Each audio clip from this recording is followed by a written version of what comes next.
عزیزی ناظرین، السلام علیکم ورحمۃ اللہ وبرکاتہ۔ سورہ العلق کی ابتدائی 5 آیات پر مشتمل پچھلا درس قرآن ہمارے اور آپ کے سماعت میں آیا تھا، اور اب ہمیں اللہ تعالیٰ کے عزم و فضل سے آیت نمبر 6 سے لے کر ختم سورہ تک کی جو آیات ہیں ان تمام تر آیات کا حق درس ادا کرنا ہے انشاءاللہ العزیز۔ ہم تلاوت سے شروعات کرتے ہیں، پھر انشاءاللہ اس کا ترجمہ پڑھیں گے اور پچھلی 5 آیات کا مختصر سا خلاصہ پیش کر کے انشاءاللہ ہم لوگ 6 نمبر کی آیت سے آگے کو اس سلسلے کو چلائیں گے۔ آپ سبھی حضرات سے التماس ہے، آپ کے مشوروں سے اور آپ کی تصحیحات سے ہم لوگوں کو ضرور نوازیں۔ ان ابتدائی باتوں کے ساتھ میں بفضل تعالی ہم لوگ اس سلسلے کو آگے بڑھاتے ہیں۔ مولانا سے میں درخواست کروں گا کہ آپ آیت نمبر 6 سے لے کر ختم سورہ تک آیات کی تلاوت کریں۔ اعوذ باللہ من الشیطان الرجیم، بسم اللہ الرحمن الرحیم، کلا ان الانسان لیطغی ان رآہ استغنی ان الی ربک الرجعی ارأیت الذی ینہی عبدا اذا صلی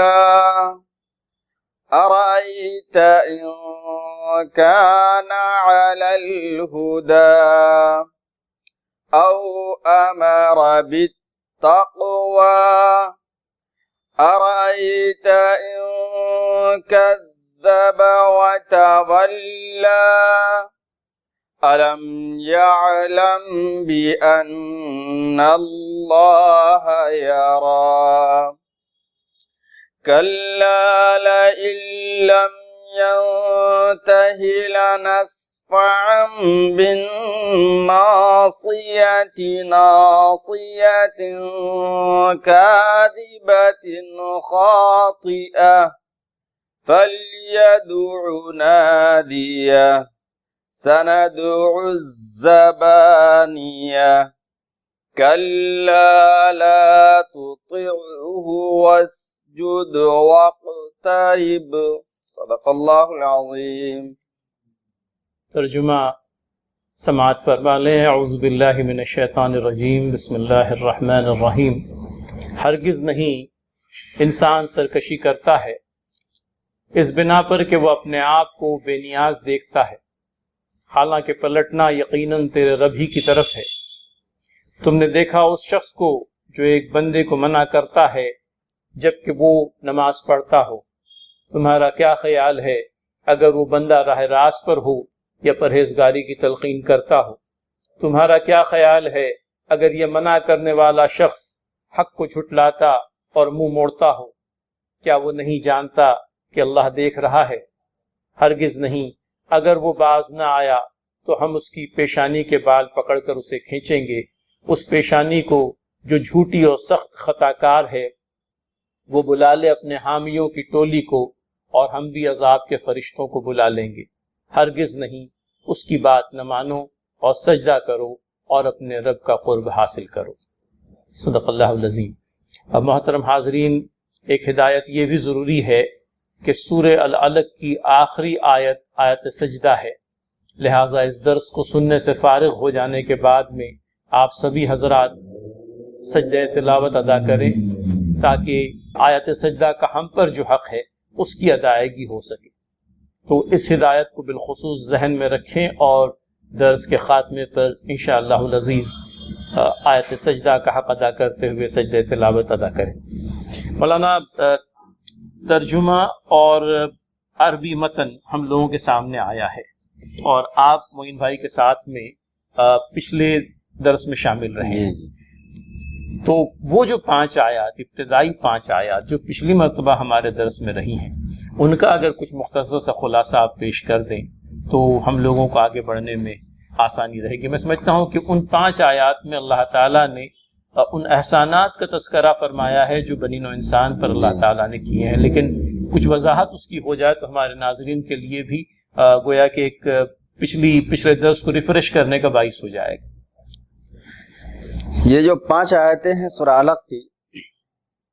یہ سب سے پہلی وحی کی آیتیں ہیں، اور پچھلی درس میں یہ باتیں آ چکی ہیں کہ نبی پاک صلی اللہ علیہ وسلم جب رویا صادقہ سے نبی پاک صلی اللہ علیہ وسلم کو سرفراز کیا جانے لگا، پھر آپ صلی اللہ علیہ وسلم تنہائی پسند ہو گئے، غار حرا میں جا کر کے کئی دنوں تک رہا کرتے تھے۔ حضرت جبرائیل علیہ السلام کی آمد ہوئی، نبی پاک صلی اللہ علیہ وسلم سے انہوں نے کہا پڑھنے کو، آپ صلی اللہ علیہ وسلم نے کہا ما انا بقاری، میں پڑھا ہوا نہیں ہوں۔ بہرحال حضرت جبرائیل علیہ السلام کا بھیجنا، پھر نبی پاک صلی اللہ علیہ وسلم کا یہ پڑھنا، اور اس کے بعد آپ صلی اللہ علیہ وسلم کو ایک مطلب یہ ہے کہ ذمہ داری، نبوت کی ذمہ داری سونپا جانا، یہ سب کچھ ہوا۔ آپ صلی اللہ علیہ وسلم اپنے گھر گئے، اپنی اہلیہ محترمہ سے کہا زمیلونی زمیلونی، مجھے چادر اڑاؤ چادر اڑاؤ۔ یہ واقعہ ہونے کے بعد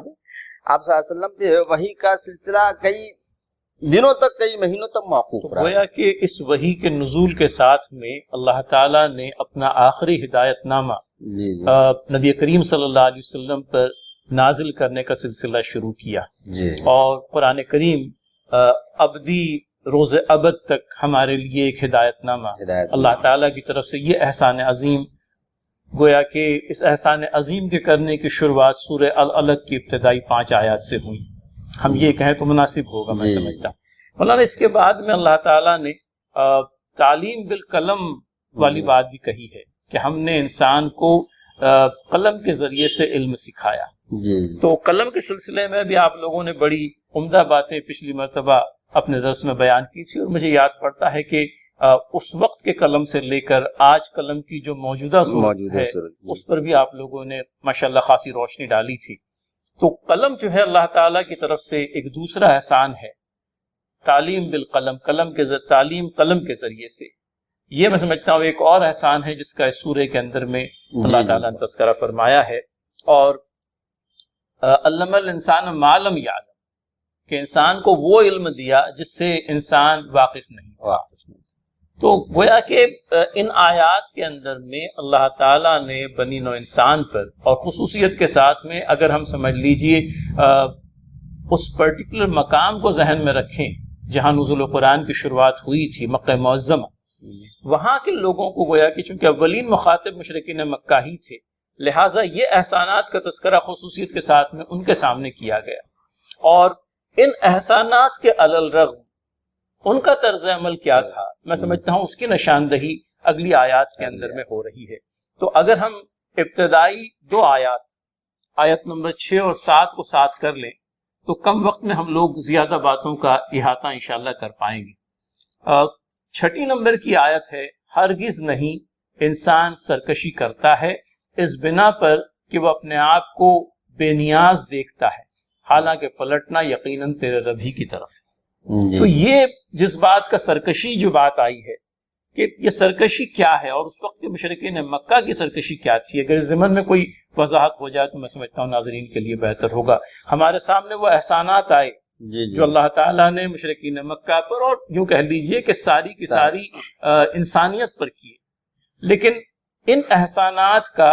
سب سے پہلا ان احسانات پر جو رد عمل تھا، یا ان احسانات کے علی الرغم ان کا جو طرز عمل تھا وہ کیا تھا، اس کی وضاحت اگر ہو جائے ان آیات کی روشنی۔ احسانات میں تو اللہ رب العزت نے پہلے تو قلم کے تعلق سے بتایا، اور اس کے بعد پھر پیدائش، انسان کی پیدائش، یہ ایک نقطہ رہ گیا تھا۔ جی ہاں، انسان کی پیدائش ایک حقیر نطفے کی بوند سے، اور پھر اللہ تعالیٰ نے کس طرح سے اسے ایک سالم جسم دیا، اور ساری کی ساری انسانی صلاحیتیں اور قوتوں سے معمور کر کے اسے اس دنیا میں یوں کہہ لیجیے کہ بھیجا۔ اور پھر علم الانسان ما لم یعلم، یعنی اس وقت سے لے کر کے آج تک جو چیزیں، جن چیزوں کا انکشاف ہو رہا ہے وہ سمجھیے ما لم یعلم میں ظاہر ہے۔ بہت صحیح، بہت عمدہ بات۔ یعنی یہ ہے کہ اللہ تعالیٰ مختلف ادوار میں انسانوں کو وہ علم عطا کرتا جا رہا تھا جو پچھلے دور میں اس کو حاصل نہیں تھا، اور یہ سلسلہ تو رب تعالیٰ جو ہے جب تک دنیا چلتی رہے گی یہ سلسلہ گویا کہ چلتا ہی رہے گا۔ تو گویا کہ اس آیت میں یہ بھی چیز آ گئی کہ جو جب تک کہ اللہ تعالیٰ انسان کو جو ہے چاہے وہ دنیاوی معاملات میں ہو دینی معاملات میں انکشافات جتنے ہوتے رہیں گے تو علم الانسان ما لم یعلم، بہت صحیح بات۔ اتنی چیزیں بتانے کے باوجود، اتنے احسانات کے باوجود اللہ رب العزت کا جب پیغام آیا، دستور حیات آیا اور اپنے نبی کو آپ سے اللہ رب العزت نے نماز پڑھنے کا طریقہ بتایا، سکھلایا، نبی پاک صلی اللہ علیہ وسلم خانہ کعبہ میں عبادت کر رہے ہیں، اس وقت ابو جہل کا جو رد عمل تھا رسول اللہ صلی اللہ علیہ وسلم کو دیکھ کر کے، تب اللہ رب العزت نے یہ کہا، اگرچہ یہاں پر نام نہیں لیا گیا لیکن بالکل خطاب جو ہے ابو جہل کی طرف۔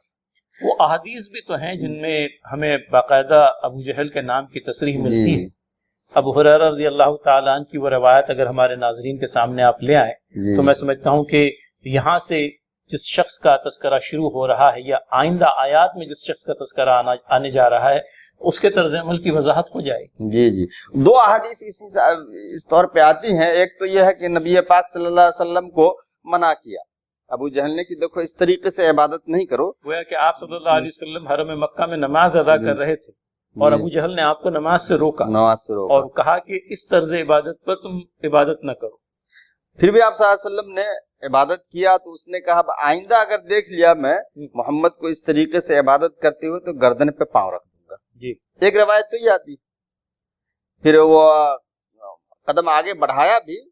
تو اس نے یہ دیکھا کہ محمد صلی اللہ علیہ وسلم کے درمیان اور ابو جہل کے درمیان ایک آگ کی کھائی ہے اور پروں والی کوئی شے مہیب شکل کی ہے جو اسے ڈرا رہی ہے، تو اپنی جان کی حفاظت کرتے ہوئے پیچھے ہٹا۔ دوسری روایت جو وہ مقامی ابراہیم والی ہے وہ کیسی ہے؟ وہ عبارت ابن عباس رضی اللہ تعالیٰ عنہ سے مروی ہے وہ حدیث، اس میں یہ ہے کہ نبی کریم صلی اللہ علیہ وسلم مقام ابراہیم پر اس طریقے پر عبادت کر رہے تھے جو طریقہ اللہ تعالیٰ نے آپ صلی اللہ علیہ وسلم کو سکھلایا تھا، اور اس مخصوص طریقہ عبادت کو دیکھ کر کے ابو جہل نے ایک مرتبہ پھر اللہ کے نبی صلی اللہ علیہ وسلم سے کہا تھا کہ میں نے تم کو اس طرح سے عبادت کرنے سے منع نہیں کیا تھا۔ تب اللہ کے نبی صلی اللہ علیہ وسلم نے اسے بری طرح سے جھڑک دیا تھا، اور تب ابو جہل نے کہا تھا کہ محمد صلی اللہ علیہ وسلم تمہیں معلوم ہونا چاہیے کہ اس بستی کے اندر میں میرے نام لیوا اور میرے ہم نوا کئی سارے ہیں۔ اور اللہ تعالیٰ نے اسی سورہ علق میں آخر کی چند آیات میں اس بات کو چیلنج کے طور پر اللہ تعالیٰ نے جو ہے اس کے اس بات کو لے کر کے جو بات کہی ہے وہ بھی ہم لوگوں کے درس میں انشاءاللہ آئے گی۔ اچھا، ایک بات یہ قاضی صاحب کہ نبی پاک صلی اللہ علیہ وسلم کی پوری زندگی تمام اہل مکہ کے سامنے، اور اہل مکہ میں ابو جہل بھی ہے، جس طریقے سے دوسرے لوگ نبی اکرم صلی اللہ علیہ وسلم کو الصادق، الامین اور دیگر اچھے القاب سے یاد کرتے تھے، ابو جہل بھی ان لوگوں میں تھا، لیکن یک بیک ابو جہل کا رویہ اس طریقے سے کیسے تبدیل ہو گیا کہ رسول اللہ صلی اللہ علیہ وسلم کے بارے میں کہنے لگا کہ گردن پہ پاؤں رکھ دوں گا، پھر اور سختی سے پیش آنا، ایسا رویہ؟ مولانا اس ضمن میں جو مختصر مطالعے میں جو بات آئی، آپ دیکھیں گے کہ مشرکین مکہ کا طرز عبادت کیا تھا۔ وہ کعبۃ اللہ کے گرد تالیاں پیٹتے تھے اور سیٹیاں بجاتے تھے، قربانی کے جانور کا گوشت و خون لا کر کے کعبۃ اللہ کی دیواروں پر لتھڑ دیتے تھے، یہی کچھ مراسم عبادت تھے ان کی، اللہ مقام و تصدیہ، سیٹیاں بجانا اور تالیاں بجانا۔ اور جب اللہ کے نبی صلی اللہ علیہ وسلم کو اس مخصوص طرز عبادت پر عامل پایا ابو جہل نے تو اس کا ماتھا ٹھنکا کہ یہ طرز عبادت تو ہمارے معبودوں کی عبادت کرتے ہوئے جو طرز عبادت ہم اختیار کرتے ہیں وہ نہیں ہے، یہ اس سے مختلف کوئی طرز عبادت ہے، اور ہو نہ ہو محمد صلی اللہ علیہ وسلم اس وقت جس معبود کی عبادت کر رہے ہیں وہ ہمارے معبود سے بالکل مختلف ہے۔ اور تب وہ یہ جو مخصوص سجدے کی جو کیفیت ہے، آپ صلی اللہ علیہ وسلم کا زمین پر اپنے سر کو ٹکانا، یہ طرز عبادت مشرکین مکہ میں نہیں پایا جاتا تھا۔ اور اس طرز عبادت پر جب اللہ کے نبی صلی اللہ علیہ وسلم کو ابو جہل نے دیکھا، اس نے یہ محسوس کیا کہ نبی محترم صلی اللہ علیہ وسلم ان معبودان باطلہ کی پرستش اس طرز عبادت سے نہیں کر رہے ہیں جس پر آپ کو اس نے عامل پایا تھا۔ اور تب سے وہ دشمنی تو خیر سے یوں کہہ لیجئے کہ اسلام دشمنی، نبی کریم صلی اللہ علیہ وسلم سے دشمنی، امین و صادق کہنے کے باوجود اللہ کے نبی صلی اللہ علیہ وسلم کے ساتھ میں یہ طرز عمل کہ میں نے اس طرز عبادت پر تمہیں دوبارہ عامل پایا تو میں تمہاری گردن جو ہے اپنے پیر تلے روند دوں گا یا دبا دوں گا۔ حدیث کے الفاظ کے اندر میں یہ ہے کہ میں اپنا پیر جو ہے تمہاری گردن پر رکھ دوں گا اور تمہارے سر کو زمین سے رگڑ دوں گا. تو یہ بات کہی تھی، اور تب اللہ کے نبی صلی اللہ علیہ وسلم نے کہا تھا کہ بلکہ یہ سننے کے بعد میں اللہ کے نبی صلی اللہ علیہ وسلم نے ابو جہل کو بڑی سختی کے ساتھ میں جھڑک دیا تھا. اور ایک اور موقع پر یہ بات بھی آئی کہ اے محمد صلی اللہ علیہ وسلم، تمہیں معلوم ہونا چاہیے کہ اس بستی میں میرے ہم نوا بہت سارے ہیں. تو اس سلسلے میں اللہ تعالیٰ نے جو کلام فرمایا ہے انشاءاللہ. اچھا، یہ جو 2 آیتیں ہیں، اس کو مکمل کرتے کرتے ایک پیغام جو میرے ذہن میں بات آ رہی ہے وہ یہ ہے کہ الانسان سے مراد یہاں پہ اگرچہ ابو جہل ہے، لیکن اس کا نام نہیں لے کر کے الانسان کہہ کر کے اللہ تعالیٰ ہم لوگوں کو یہ بھی انسانوں کی ایک کمزوری بتلانا چاہ رہا ہے کہ انسان کی ایک بہت بڑی کمزوری یہ ہے کہ جب وہ محتاج ہوتا ہے، پریشان حال رہتا ہے، تو سیدھا سیدھا رہتا ہے. صحیح. اور جب اس کے اندر استغنا آ جاتا ہے، اللہ کی طرف سے غنا اسے دے دی جاتی ہے، تو اس کے اندر کجی آ جاتی ہے، سرکشی آ جاتی ہے. یہ عمومی کمزوری ہے انسانوں کی. یہ کوئی ضروری نہیں کہ ہر انسان کے ساتھ ایسا ہو، لیکن عام طور سے ایسا دیکھا گیا ہے کہ اللہ تعالیٰ جب نوازتا ہے تو انسان کے اندر کجی آ جاتی ہے. مولانا وجہ جو بیان ہوئی ہے، آپ نے جو بات کہی وہی وجہ تو بیان ہوئی ہے. ہرگز نہیں انسان سرکشی کرتا ہے اس بنا پر کہ وہ اپنے آپ کو بے نیاز دیکھتا ہے. تو اس کی بے نیازی جو ہے، اپنے آپ کو چونکہ وہ بے نیاز دیکھتا ہے، اللہ تعالیٰ سے وہ سرکشی اختیار کرتا ہے. حالانکہ اپنے اس منعم کا، اللہ تعالیٰ کا، اسے تو ہمیشہ ممنون اور مشکور ہونا چاہیے کہ ہدایت سے لے کر اس کی دنیاوی ضروریات تک تمام تر کا سامان اللہ تعالیٰ نے فرمایا ہے. لیکن کلا ان الانسان لیطغی، ہرگز نہیں انسان سرکشی کرتا ہے. کہ کہاں ہمارے وہ احسانات، تعلیم بالقلم، قرآن کریم، پھر اسی طرح سے علم الانسان ما لم یعلم، اور تخلیق آدم اور تخلیق انسان. ان سارے احسانات کے علی الرغم تمہارا طرز عمل تو یہ ہونا چاہیے تھا کہ تم اپنے رب کے حضور سرب سجود ہو جاتے، اس کا اقرار کر لیتے، اس کی نعمتوں کو تسلیم کر لیتے، اپنے منعم حقیقی کو پہچانتے. لیکن اس کے برخلاف تمہارا طرز عمل یہ ہے کہ تم اللہ تعالیٰ سے سرکشی کرتے ہو. انسان سرکشی کرتا ہے، اور سرکشی کرنے کی بہت ہی مناسب وضاحت مولانا محترم نے فرمائی کہ انسان اپنے آپ کو بے نیاز دیکھتا ہے، گویا کہ اس کی دنیاوی ضرورتوں کو پورا تو اللہ تعالیٰ کرتا ہے، لیکن اپنے ذوم باطلہ میں وہ یہ سمجھتا ہے کہ گویا کہ یہ دنیاوی نعمتیں خود اس کی محنت کا ثمرہ ہے، جبکہ یہ سراسر اللہ تعالیٰ کی عنایت ہے. تو یہی وجہ ہے کہ وہ اللہ تعالیٰ سے اس غلط مفروضے کی بنا پر اللہ تعالیٰ سے سرکشی اختیار کرتا ہے. یہ 2 آیات کے بعد میں اگلی آیت جو آتی ہے اس میں اللہ تعالیٰ فرماتا ہے کہ تم اس سرکشی کرتے تو ضرور ہو، لیکن تمہیں آگاہ ہونا چاہیے کہ اِنَّا إِلَىٰ رَبِّكَ الرُّجْعَىٰ، کہ بہرحال تم کو پلٹنا جو ہے اپنے رب ہی کی طرف ہے. جی، سرکشی کا یہ جو عمل تم نے اختیار کرنے کے لیے تو کر لیا، لیکن بہرحال سرزنش ہونی ہے، پکڑ ہونی ہے، کیونکہ تمہیں لوٹنا جو ہے اپنے رب ہی کی طرف ہے. اصل وہ یہ ہے، اس میں ایک بات یہ بھی سمجھ میں آ رہی ہے کہ استغنا جو ہے تمہاری کب تک ہے، کس حد تک. جب تک سانس چل رہی ہے تب تک تم اپنے بازوں میں خود اپنے آپ کو مستغنی سمجھ رہے ہو، لیکن لوٹ کر کے تو پھر وہی جانا ہے. بہت سے کاش کے انسان جو ہے اس بین حقیقت کو سمجھ لے، اس کی ساری ہوا نکل جائے اور وہ اپنے سر کے بل اپنے رب کے حضور گر جائے. اس کو یہ پتا چل جائے کہ اس دنیا کے اندر میں تو میں چاہے سرکشی کر لوں، لیکن بہرحال مقات عمل کے ختم ہونے کے ساتھ میں مجھے پلٹنا تو اپنے رب ہی کی طرف ہے. ناظرین، یہ ہمارے لیے ایک بہت ہی لطیف نقطہ جس کی نشاندہی کی جا رہی ہے. یہ ضروری نہیں کہ اللہ تعالیٰ کے منکرین ہی اللہ تعالیٰ کے حضور سرکشی کرتے ہیں. ہمارا نفس بھی بڑا سرکش ہے، اور یہ سرکش نفس بسا اوقات اگر نہ صحیح تو کئی ایک وقتوں میں ہم سے ایک ایسا طرز عمل ہمیں سکھلاتا ہے، یا ہم سے ایک ایسا عمل کرواتا ہے جو اللہ تعالیٰ کی سرکشی پر، اللہ تعالیٰ کے حضور کی گئی سرکشی پر معمور کرنے کے برابر ہوتا ہے.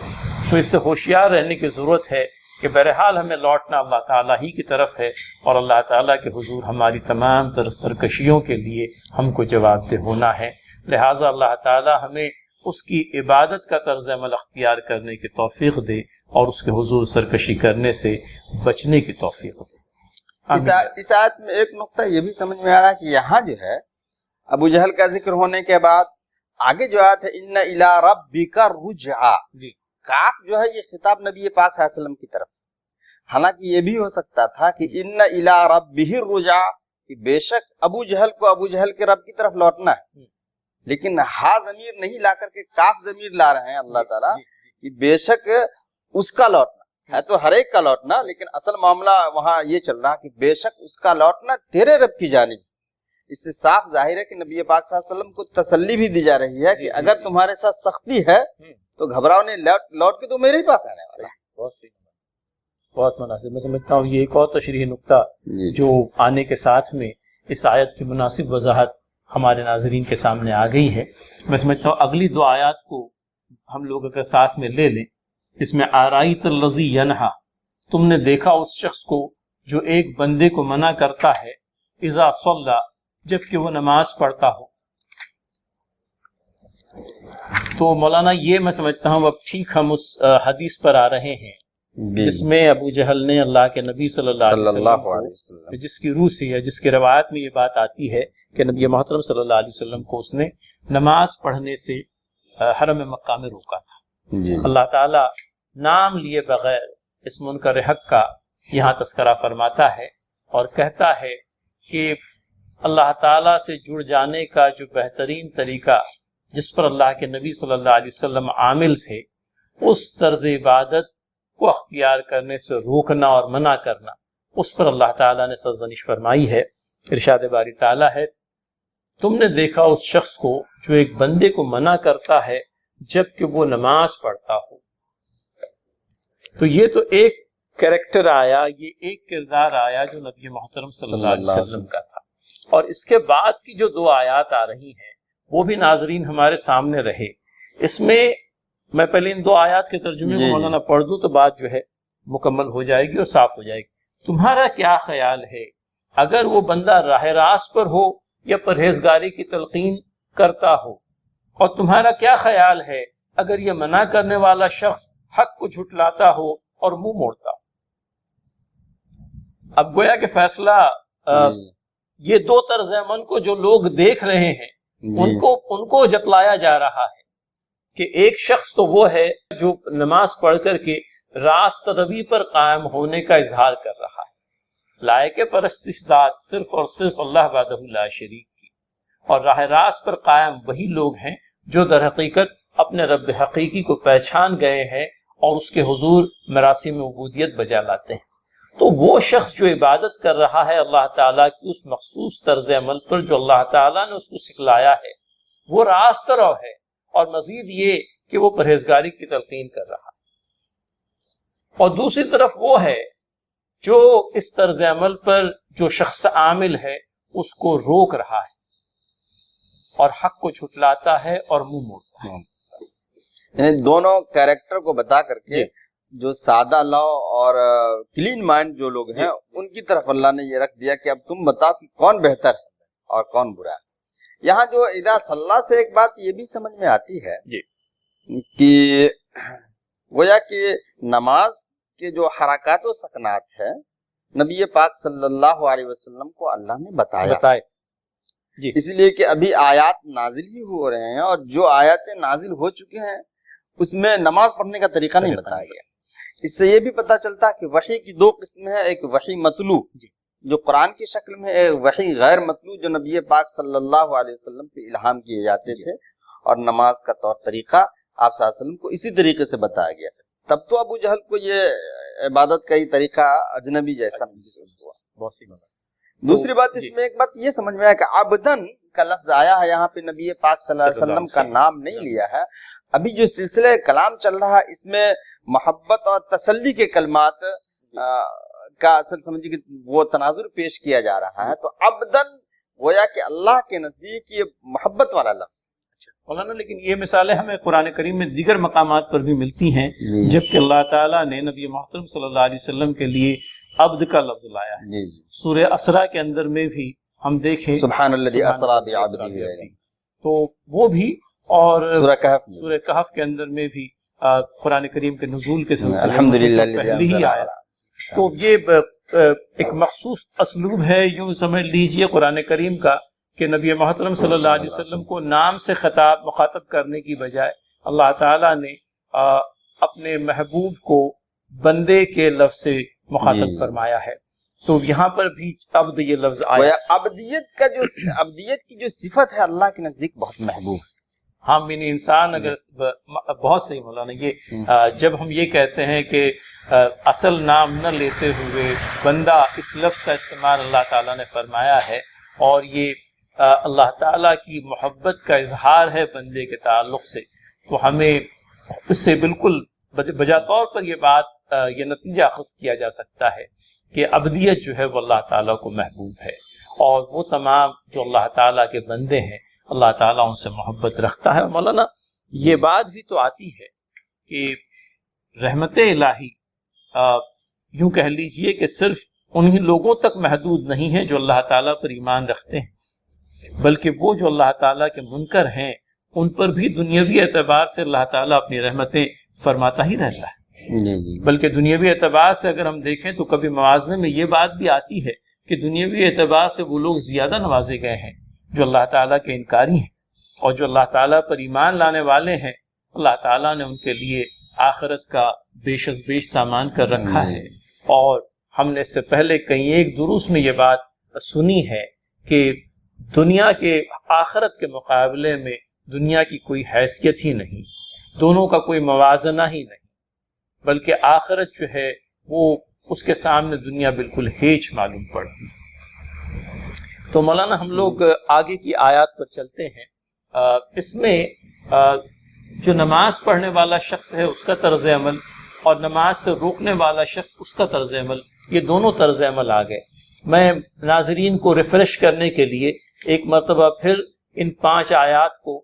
دہرا دیتا ہوں ترجمے کو. کیا تم نے دیکھا اس شخص کو جو ایک بندے کو منع کرتا ہے جبکہ وہ نماز پڑھتا ہو؟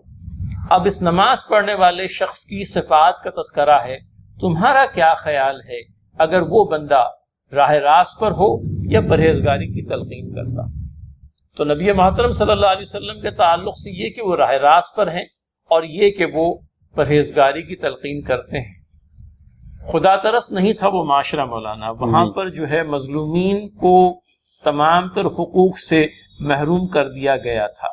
اور اللہ تعالیٰ کے نبی صلی اللہ علیہ وسلم نے اپنے اسوہ حسنہ کے ذریعے سے سماج کے ان کمزوروں کے جو حقوق تھے ان کی بحالی کے لیے اس وقت بھی کوششیں کی تھی. لہٰذا پرہیزگاری کی جو تلقین ہے یہ اللہ کے نبی صلی اللہ علیہ وسلم سے اس وقت بھی ہوتی رہی. تو وہ راست رو بھی تھے اور پرہیزگاری کی تلقین بھی کرتے تھے. اور یہ نماز سے منع کرنے والا شخص، تمہارا کیا خیال ہے اگر یہ منع کرنے والا شخص حق کو جھٹلاتا اور منہ موڑتا ہے، یعنی خود بھی اس طرز عمل پر عامل نہیں ہوتا اور جو شخص اس طرز عمل پر عامل ہے اس کو روکتا ہے. یہی کہیں پر ہم طاغوت کے مطلب ابو جہل اپنے وقت کا طاغوت، اس بنا پر کہ نہ خود وہ اللہ تعالیٰ پر ایمان لایا بلکہ جو لوگ اللہ تعالیٰ پر ایمان لائے ان کی بھی راہ اس نے ماری. جی یہ امرا کا لفظ او امرا بالتقوی، یعنی نبی پاک صلی اللہ علیہ وسلم کے بارے میں اللہ نے کہا کہ تقوی کی حکم کرتا ہے یہ بندہ، یعنی آپ صلی اللہ علیہ وسلم. تو اس سے صاف ظاہر ہے کہ نبی پاک صلی اللہ علیہ وسلم نے نبوت سے پہلے اور نبوت سے سرفراز کیے جانے کے بعد، وہ تو ہے نبوت سے سرفراز کیے جانے کے بعد بھی اچھے کاموں کا حکم آپ صلی اللہ علیہ وسلم نے دیا ہے، لیکن آپ صلی اللہ علیہ وسلم کی زندگی نبوت سے پہلے کی بھی تقوی اور راہ راست کی طرف رہنمائی کرنے والی تھی.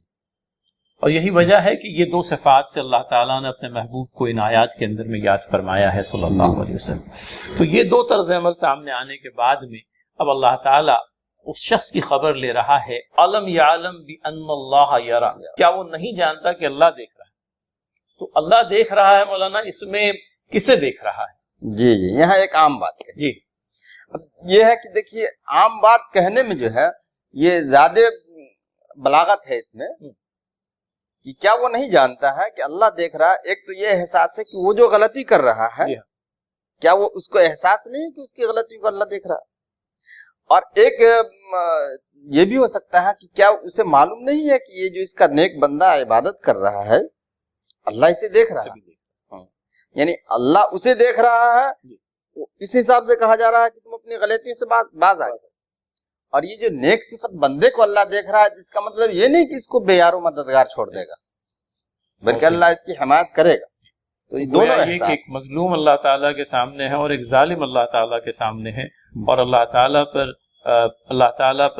تعالیٰ جو ہے مظلوم کی دادرسی فرمائے گا اور ظالم کے سر کو بھی فرمائے گا۔ یعنی کتنا اس میں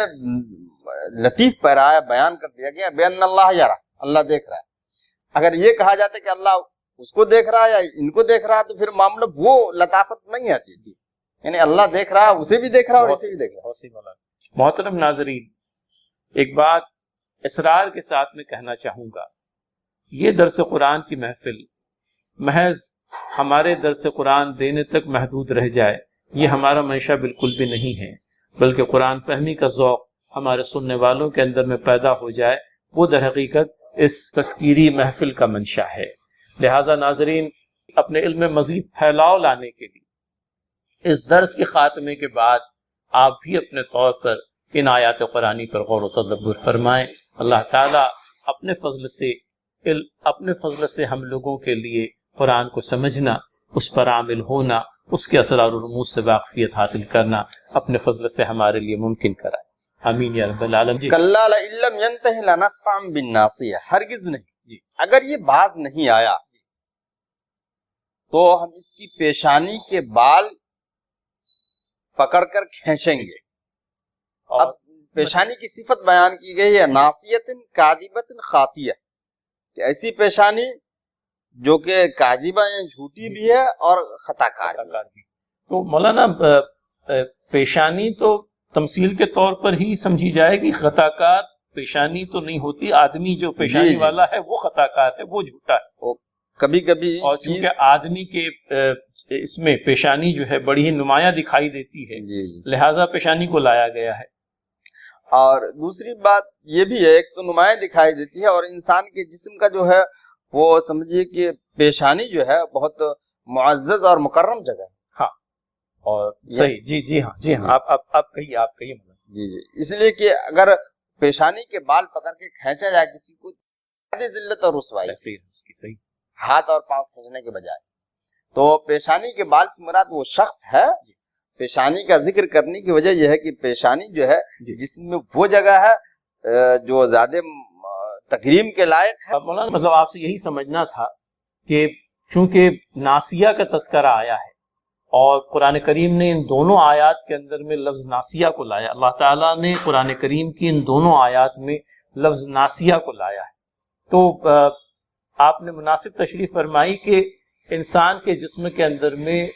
اس کا چہرہ اور اس کی پیشانی یہ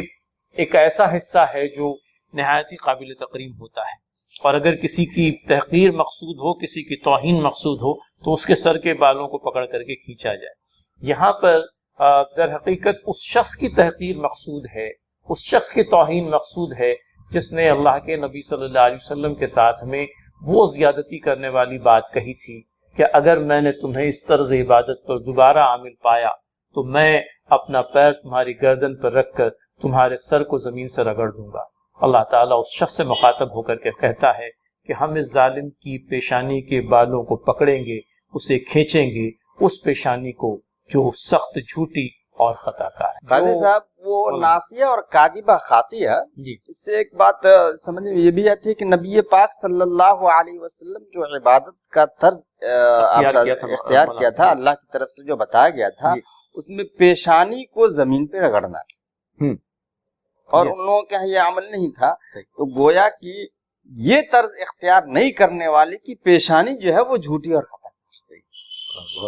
بہت مناسب، یعنی یہ ہے کہ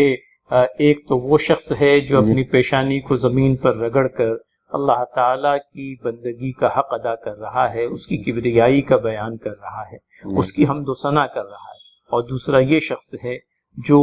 اس طرز عمل پر عامل نہ خود ہے نہ کسی کو عامل ہونے دے رہا ہے۔ تو بہت صحیح مولانا، اسی وجہ سے پیشانی کو مطلب پیشانی یہاں پر لایا گیا۔ پیشانی کی دو صفت بیان کی گئی، ایک کاذبہ جھوٹی اور ایک خطا کار۔ بہت مناسب مولانا۔ تو اب یہ اگلی آیت میں فَلْيَدْعُ نَادِيَا، وہ بلا لے اپنے حامیوں کی ٹولی کو۔ کہا تھا نا ابو جہل نے کہ محمد تمہیں معلوم ہونا چاہیے صلی اللہ علیہ وسلم کہ اس بستی کے اندر میں میرے ہم نوا بہت سارے ہیں، میرے سپورٹرز بہت ہیں، تو اللہ تعالیٰ کہتا ہے کہ فَلْيَدُعُ نَادِيَهُ، وہ بلا لے اپنے حامیوں کی ٹولی۔ نبی محترم صلی اللہ علیہ وسلم سے جس شخص نے پنگا لیا اس کو اللہ تعالیٰ نے دو ٹوک انداز میں جواب دیا کہ تمہاری خیریت اب نہیں رہی، تم تو بری طرح سے مارے گئے، تم بلا لو اپنے حامیوں کو، تم ہمارے نبی صلی اللہ علیہ وسلم کو ہماری عبادت سے روکنے کے لیے اپنے حامیوں کی ٹولی پر تم کو بڑا بھروسہ ہے، تو تم بلا لو اپنے حامیوں کی ٹولی کو۔ اور اللہ تعالیٰ فرماتا ہے سند الزبانیہ، ہم بھی اپنے عذاب کے فرشتوں کو بلاتے ہیں۔ اب ہو مقابلہ ابو جہل تمہارے حامیوں کا اور اللہ تعالیٰ کے عذاب کے فرشتوں۔ احادیث میں یہ بھی آتا نا قاضی صاحب کی نبی پاک صلی اللہ علیہ وسلم نے یہ کہا کہ اگر وہ مقابلے پر اترتا جی ہاں، تو اللہ تعالیٰ فرشتوں وہ ابو عباس رضی اللہ تعالیٰ عنہ کی ایک اور روایت ہم لوگوں کو ملتی ہے جس میں اللہ کے نبی صلی اللہ علیہ وسلم نے یہ ارشاد فرمایا کہ اگر وہ مجھ پر زیادتی کرنے کے ارادے سے آگے بڑھتا تو یقیناً اللہ تعالیٰ کے فرشتے جو ہے اس کو اس عمل سے روک لیتے۔ میں سمجھتا ہوں اگر حدیث کے الفاظ کو میں اپنے ناظرین کے لیے منون بیان کر دوں تو مناسب رہے گا۔ ابن عباس رضی اللہ تعالیٰ عنہ کی ایک اور روایت ہے کہ رسول اللہ صلی اللہ علیہ وسلم کعبے کے پاس نماز پڑھتے دیکھا ابو جہل نے، اور ان کی گردن پاؤں تلے دبا دوں گا یہ بات کہی۔ نبی کریم صلی اللہ علیہ وسلم کو اس کی خبر پہنچی تو آپ نے فرمایا کہ اگر اس نے ایسا کیا تو ملائکہ اعلانیہ اسے آ کر کے پکڑے۔ تو یہ بات تو گویا کہ اس آیت کے ضمن میں بھی اور نبی کریم صلی اللہ علیہ وسلم سے مروی اس حدیث کے ضمن میں بھی کہ وہ اپنے حامیوں کو بلا لے اور ہم عذاب کے فرشتوں کو بلا لیتے ہیں۔ دیکھیے یہ بات آئی تھی کہ اللہ تعالیٰ اس ظالم کو بھی دیکھ رہا ہے جو نبی کریم صلی اللہ علیہ وسلم کو نماز پڑھنے سے روک رہا ہے، اور اس ظالم کی تمام تر زیادتیوں کے علی الرغم اللہ تعالیٰ کا بندہ اسی طرز عمل پر عبادت کر رہا ہے جو اللہ تعالیٰ نے اسے سکھایا ہے۔ تو اللہ تعالیٰ نے فرمایا تھا کہ کیا وہ نہیں جانتا کہ اللہ دیکھ رہا ہے؟ اور اللہ جب دیکھ رہا ہے تو اللہ نے اپنے دیکھنے کے نتیجے میں، اپنے مشاہدے کے نتیجے میں یہ بات کر دی کہ وہ بلا لے اپنے حامیوں کی ٹولی کو اور ہم بھی عذاب کے فرشتوں کو بلا لیں۔ یعنی یہ ہے کہ اے محمد صلی اللہ علیہ وسلم، اس ظالم کے مقابلے میں تم جس مستقل مزاجی کے ساتھ میں اس طرز عبادت پر قائم ہو جس کی تلقین ہم نے تم کو کی ہے، تمہیں اس بات کا یقین رہے کہ تمہاری پشت پناہی کے لیے، تمہاری حوصلہ افزائی کے لیے ہم کھڑے ہوئے، اور ہمارے سارے ملائکہ اس شخص کی خبر لینے کے لیے بالکل تیار ہیں۔ ہم لوگ آخری آیت کی طرف بڑھتے ہیں جس میں اللہ کے نبی صلی اللہ علیہ وسلم کو مخاطب کر کے اللہ تعالیٰ نے جو بات ارشاد فرمائی ہے، مولانا اس آخری آیت کا آپ حق ادا کر دیں۔ کلا لا تطیعہ واسجد واقترب، ہرگز نہیں آپ اس کی بات نہ مانیں اور سجدہ کرتے رہیں اور قریب ہوتے رہیں۔ تو مولانا اس میں ابو ہریرہ رضی اللہ تعالیٰ عنہ کی وہ حدیث کے حالت نماز کے اندر میں جب بندہ سجدہ کرتا ہے وہ اللہ تعالیٰ سے سب سے زیادہ قریب ہوتا ہے، تو گویا کہ سجدہ کر کے ہم اللہ تعالیٰ کا تقرب حاصل کر سکتے ہیں۔ نبی محترم صلی اللہ علیہ وسلم کو بھی یہی تلقین اللہ تعالیٰ نے اس آخری آیت میں سورہ علق میں فرمائی۔ تو لا تطیع، اطاعتیو بات مان، اس کی بات نہ مانو۔ جی کس کی بات نہ مانو؟ وہ جو شخص ہے، وہ جو شخص ہے اس کی بات نہ مانو۔ وہ اگر تمہیں بندگی رب سے روکتا ہے تو تم اس کی بات نہ مانو، اور یہ کہ تم سجدہ کرو اور اپنے رب کا قرب حاصل کرو۔ اس میں قاضی صاحب میں یہ دیکھتا ہوں کہ نبی پاک صلی اللہ علیہ وسلم کو اللہ کی طرف سے جو یہ حکم ہو رہا ہے ایسے ماحول میں ہو رہا ہے جو ماحول بہت کسا ہوا، چاروں طرف سے کفار مشرکین،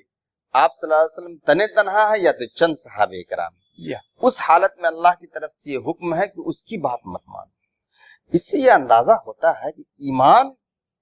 کتنی بلند شے ہے کہ ایمان کے معاملے میں انسان کو ہم چاہے جس حالت میں کمپرومائز نہیں کرنا چاہیے، کسی سے نہیں کمپرومائز کرنا چاہیے، ایمان کے معاملے میں بالکل اٹل پہاڑ ہونا چاہیے۔ پھر یہ ہے کہ اللہ تعالیٰ نے اس سے پہلے بھی میں نے بتایا کہ دو تین جگہوں پہ ابھی ہم لوگوں کے درمیان جو آیتیں گزری ہے، دو تین جگہوں پہ ایسی باتیں آئی ہیں جس سے اللہ تعالیٰ کی طرف سے تسلی اور دلجوئی ہے۔ ایک تو یہ ہے اِنَّ إِلَىٰ رَبِّكَ الرُّجْعَىٰ، کہ یہ کتنا اچھلے گا، کتنا کودے گا، تیرے رب کے پاس لوٹ کے آئے گا۔ جیسے اردو میں ہم بولتے ہیں یہ لوٹنا تو اس کو ہمارے ہی پاس آنا ہے نا، یا کوئی مان لیا کہ کسی کو اگر کوئی اپلیکیشن یا کچھ دینا ہو تو لوگ کہتے ہیں چلو مجھ سے ہی ہو کر کے گزرے گا، ہم اس کی تصحیح کر دیں گے. تو یہاں اللہ نے کہا ان الی ربک الرجع، لوٹے گا وہ میرے ہی پاس ہے نبی، تیرے رب کے پاس،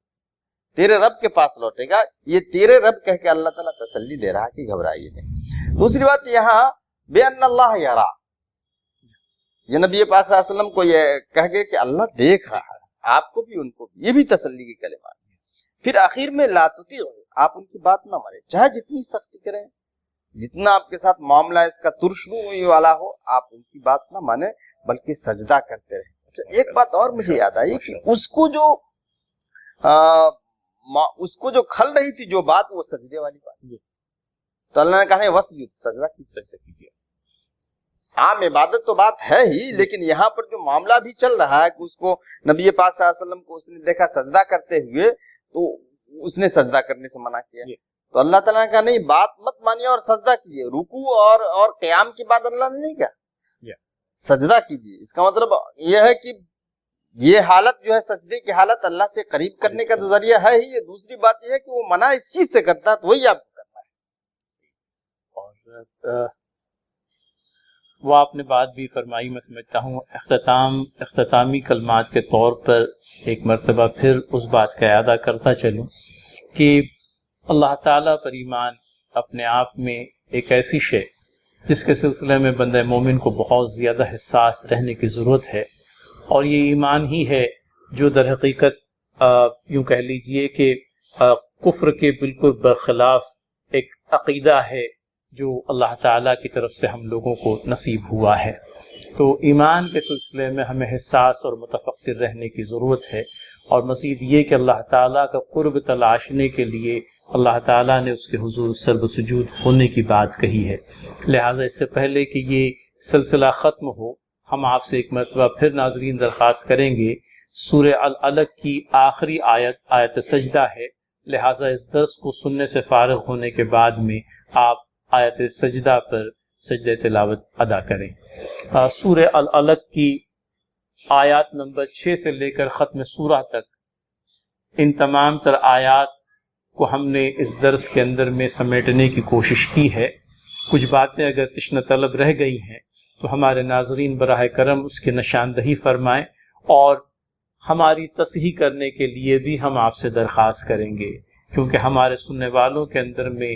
ایسے لوگ ضرور موجود ہوں گے جو علم و فضل میں اللہ تعالیٰ نے جن کو بڑا رتبہ عنایت کیا ہے. اللہ تعالیٰ سے دعا ہے کہ وہ قرآن کریم کا فہم، اس کا ادراک اور اس کی سمجھ ہم لوگوں کو عنایت کرے. آپ اس ایپیسوڈ کو دیکھنے کے بعد میں اس چینل کو اپنے دیگر احباب کے اندر میں اور دوستوں کے اندر میں اس چینل کو پروموٹ کریں. اس بات کی ہم آپ سے درخواست کرتے ہیں، اور انشاءاللہ العزیز آئندہ ہفتے میں